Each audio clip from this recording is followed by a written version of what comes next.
welcome to our Innovation Hour. And we are broadcasting live, not on LinkedIn. LinkedIn, whatever knows, would not let us log in today. We'll have to figure it out. But we have first of all, Laura, welcome. Yeah, it's great to be here again.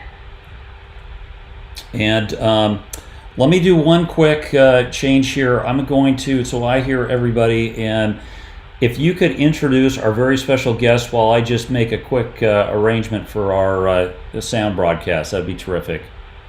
Absolutely. So today we are happy to have with us Hannah, who is an entrepreneur and MIT bootcamp coach, along with many other things. So she's joined us today to share her viewpoints and her experiences in terms of self-management, self-care, anti-fragility for startups, especially in this time. So Hannah, I don't know if you want to do a little bit of who you are and what it is you're up to these days. Yeah, absolutely. Thank you so much for having me, Laura and Paul.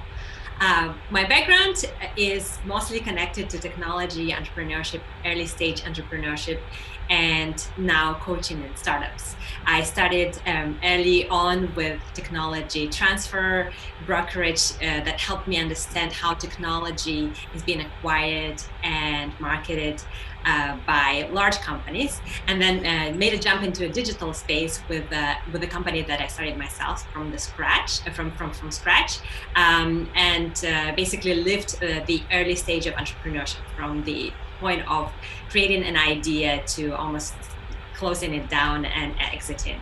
So basically, that experience helped me understand what it feels to be an entrepreneur more than any courses, any classes, or any suggestions that you can have. And then I kind of switched to the dark side of looking at and working with other entrepreneurs, mostly through MIT bootcamps and a couple of other venues, helping them kind of get the essential skills that are necessary during this early stage period. And through that experience, I realized that the lessons that you can read in the books are actually very valid, but how you teach them and how you kind of put them into your life is the secret of somebody who's done it at least once. So that's basically in a nutshell my background. And one of the topics that is starting to come up more and more these days in entrepreneurship is the mental health and the physical resilience of entrepreneurs. And I think today more than ever, this is a topic that needs to be addressed. And that's why I suggested to focus on that for our live stream session. No, this is terrific, and I'm trying to kind of get us up and running. I think we may actually be up and running at this point. It looks like a very long delay on LinkedIn, so we'll see how this all kind of runs. And fortunately, we've got it pushed to 2 different locations. And for those of you who don't join us, we'll certainly put this up on LinkedIn and do this. We met. I think at a startup boot camp, or not, excuse me, a Techstar event in the Hartford area. You had a fascinating story. I wonder if you could, first off, you have coached startups at MIT, correct? Maybe just kind of give us your backstory as an entrepreneur. The adventures you've had, take us from wherever you want to start. What inspired you to where you may be today? Mm-hmm. Okay. Well, just to focus on my experience at startup, the startup that I launched during actually being at the time of being an MBA student at MIT was called Tenacity, and it was just launched as an idea, and maybe I had all this naive beliefs that a lot of people who jump into this field have, that if you come across a cool technology and you kind of find an application for it, then you can have a startup. And that's basically where I was, and was able to find people, colleagues that were just as passionate about the same technology as I was. And so together we launched a company called Tenacity that initially was just using some interesting technology approaches to influence human behavior and to promote better health. But very quickly we realized that this is not how actually startups live and how businesses are started. It's not an academic way how they survive. Basically, what we realized is that you need to find customers, understand their needs and problems, and present a solution that addresses those needs. Our long journey took us from being basically a digital health app to an employee retention solution for call centers. And that's where we've had the most experience and success of really addressing the needs of these places and producing value for our customers. As an early stage entrepreneur, I've really benefited from coaching from a great ecosystem at MIT, as well as one of the top-notch accelerators in the world, Techstars. We were in the first batch of the accelerator in Kansas City. And all of that then followed by the coaching by our investors and even clients and champions helped me understand kind of the key issues that startup founders in the early stage have and how they have to overcome them to survive and to be successful.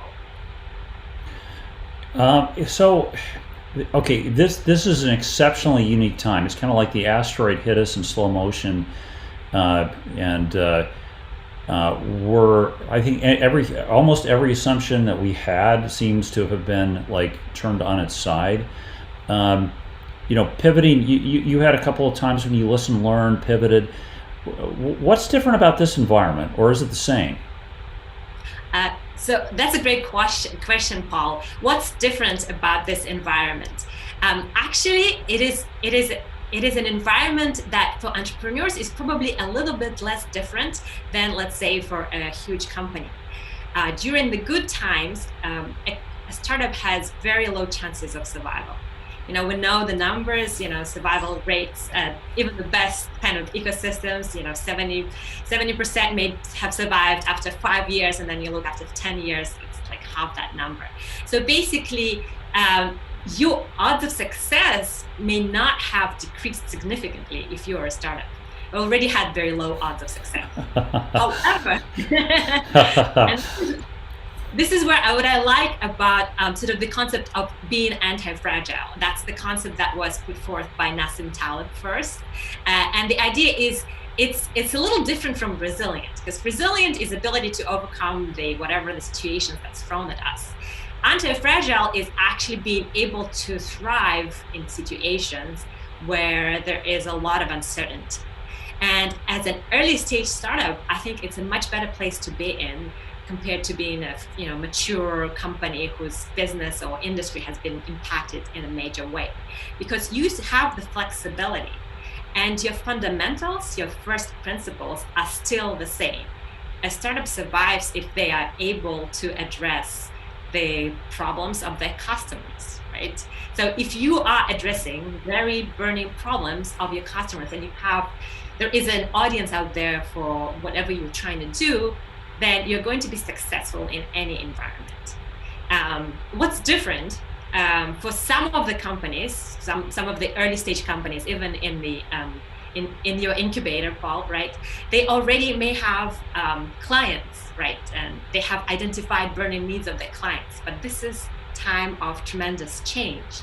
Lots of things are changing, right? And that's the experience that I bring from Tenacity, is that once you realize that your current clients may have changed to a point where they're no longer viable or their needs have modified, as a startup, you have this tremendous advantage of being able to still act and change, because you're still quite early on in this adventure.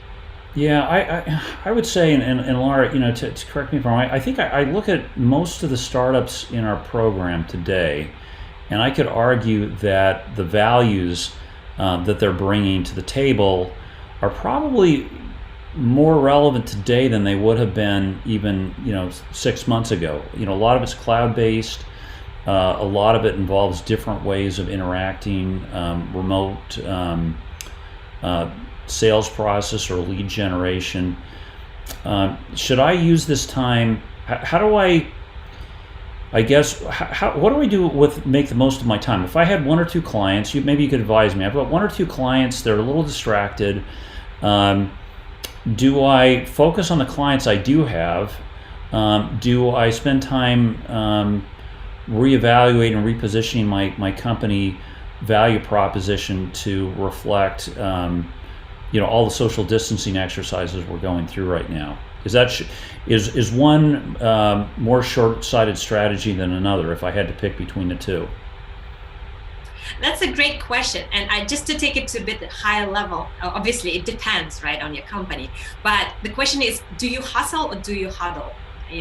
Hustle or huddle? Okay. Yeah, I like that. I think we're pulling that one. I think.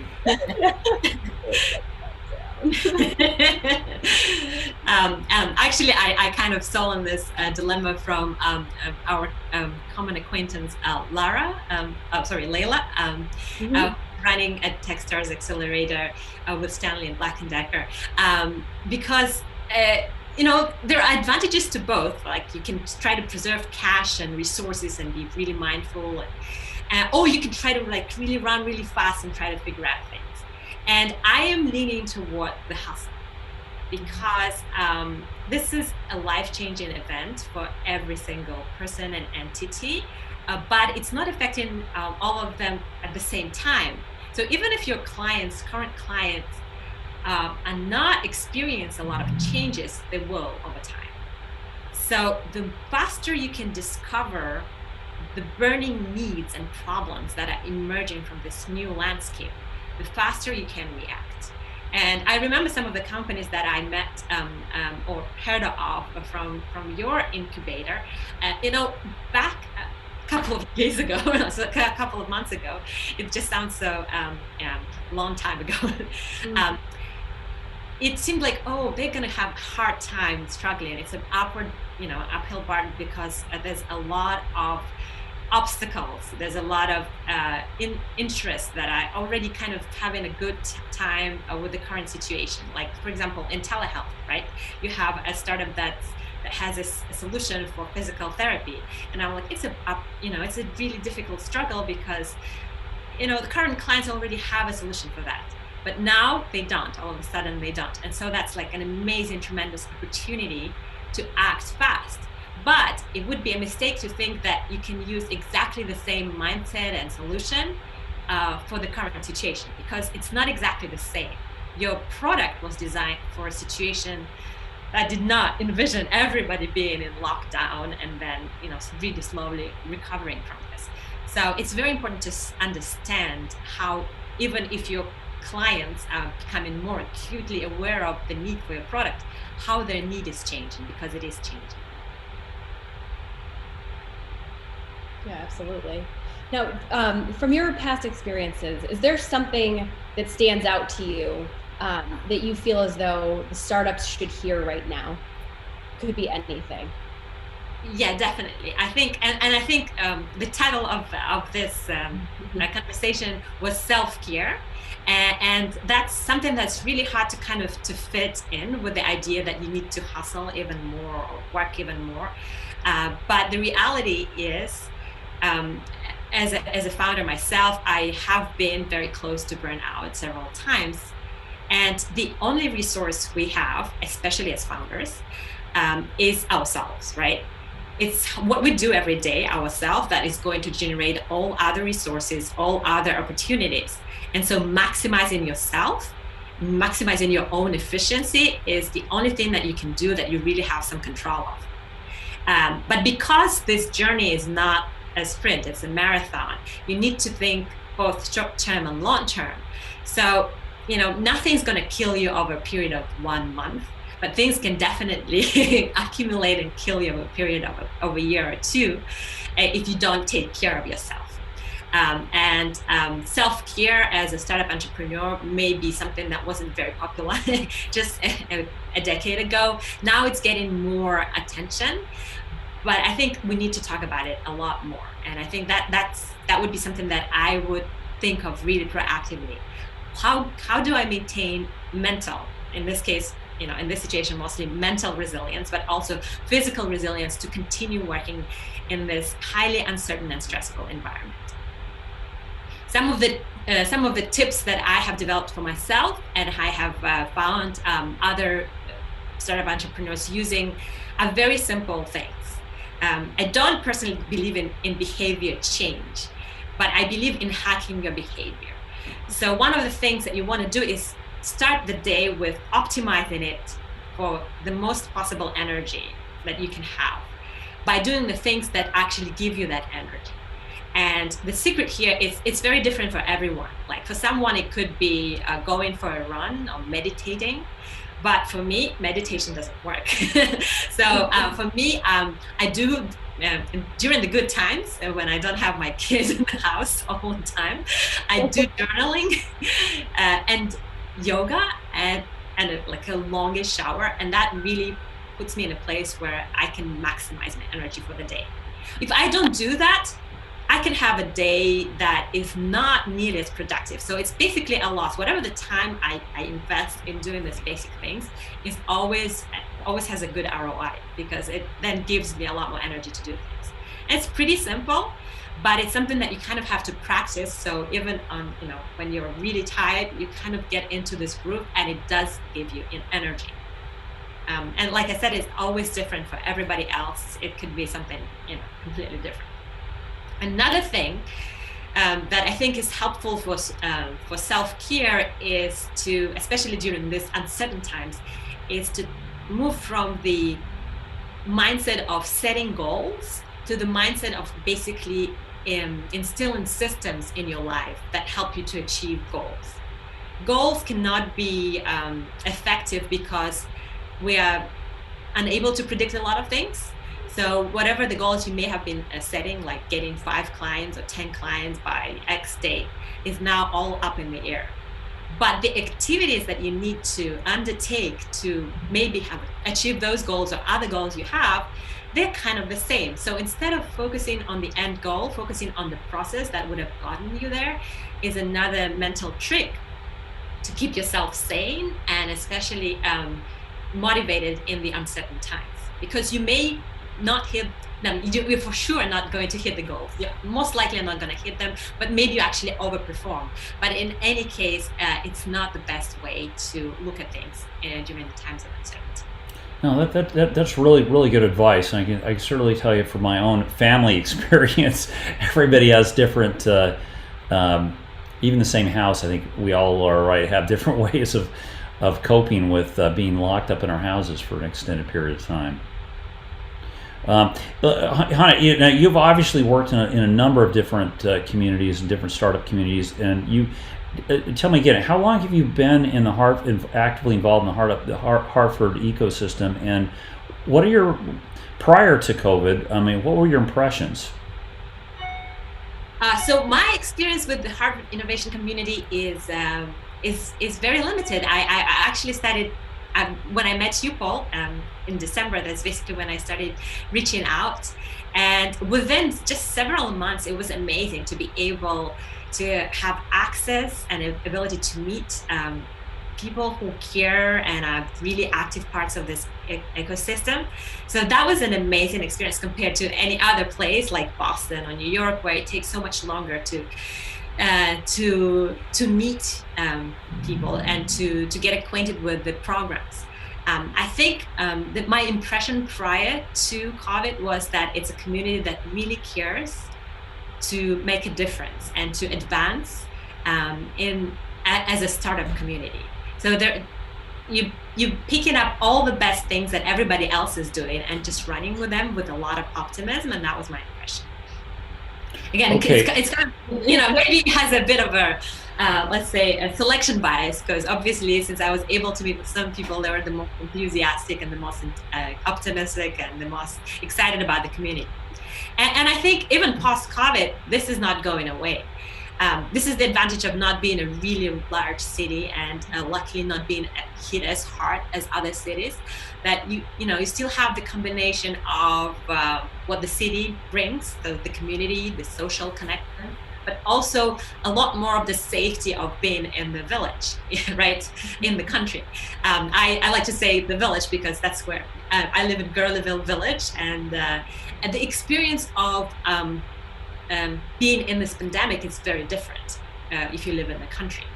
It's definitely not as heart-wrenching as being in a city. I have a place in Boston that I visit regularly, and just going to Boston feels a little depressing right now, unfortunately, because it's just everything is in your face and you cannot forget for a second. Well, at home here, it's a completely different experience, and I think Hartford has that combination of both the social that it can leverage once it's possible, and then the stability, the reserve of being closer to nature. Yeah, it's a good combination, and I'll be curious to see once we're able to go back into the city, what that looks like. And I think in some ways the ecosystem is going to be drawn closer together. It's kind of like you don't know what you have until it's gone. And there's been a lot of activity digitally, with the conversations we're having, a lot of other partners within the ecosystem. I'll be curious to see what it's like when we can come back together. I think it's going to be an enhanced experience because we've realized what it's like to not be able to do any of these things. Absolutely. And as a tighter community, you are not losing as much by not interacting with people for 2 or 3 months, because you already know each other. So there's a lot more trust. And then your Zoom meetings are much more efficient because there is a relationship behind them. And that's an advantage.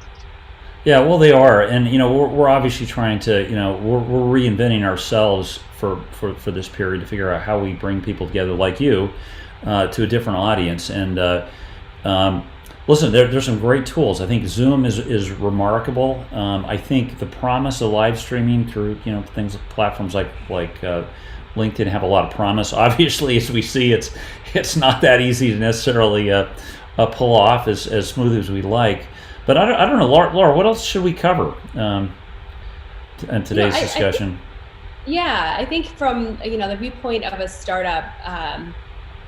I really enjoyed your tips of, sanity and survival. I was down in the basement last night at about 10 o'clock doing this wild boot camp workout where my husband came downstairs and was like, "What are you doing? It sounds like elephants." And I'm like, I need to do that to be able to stay sane. And, any of these tangible tips, I think is really helpful at this point in time because we all cope differently. And it's been really interesting to see that. And my son is coping with a flashlight right now, so I apologize for this. But but I think, and to that point, a lot of us are having different experiences with family at home. So if you have any other, maybe a tip to share with coping with being able to be flexible and, your anti-fragility, I think that would be helpful for people to hear. Yeah, and actually before we dive into that, the case of your son is a great example of, we all have, distractors. My daughter, if she comes into this room, it's going to be even worse.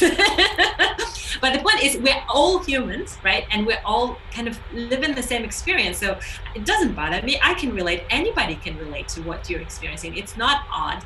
And it's an excellent opportunity to expose your vulnerability and to build that empathy that is needed for working together. And getting things back on track, becoming human again, whatever that means after this pandemic. And once you're able to expose your vulnerability, that actually there's research and knowledge out there that it makes you stronger. It makes you less vulnerable because you've shown what you have and what you don't have, and then people can relate to you better. And so that's another thing for entrepreneurs that I have a wonderful colleague at MIT Bootcamps, Vanessa Guri, that had a whole presentation on exposing your vulnerabilities and using it to connect and to build empathy and to become better leaders. And ultimately that's going to make you much less fragile in the long term. Yeah, well, definitely humanizing. Yeah, well, Hannah, first of all, thanks for coming, and you've been so gracious to offer your time and services to people in our program. If somebody wanted to reach out and connect with you, what's the best way? I think email. It's gonna have to be Zoom. Although I have been, what's something that we haven't been doing a lot is walking meetings, and they are still possible. Yeah. Well, listen. Thanks, Laura. Anything else we should talk about here? No, I would say, looking ahead to Thursday, we have Aurora Voss from ClaimSpace and Doug Roth from CT Innovations joining us from a venture investment equation standpoint. So today it's the self-care, the anti-fragility, the stability, and Thursday we're going to be talking about the finances. Okay. All right. Hopefully, we'll one way or the other we'll record these and get these up and push them out. Hannah, thanks for your time, and listen, look forward to meeting again in person in Hartford sooner rather than later. Absolutely. Thank you so much, Paul and Laura. Thank you.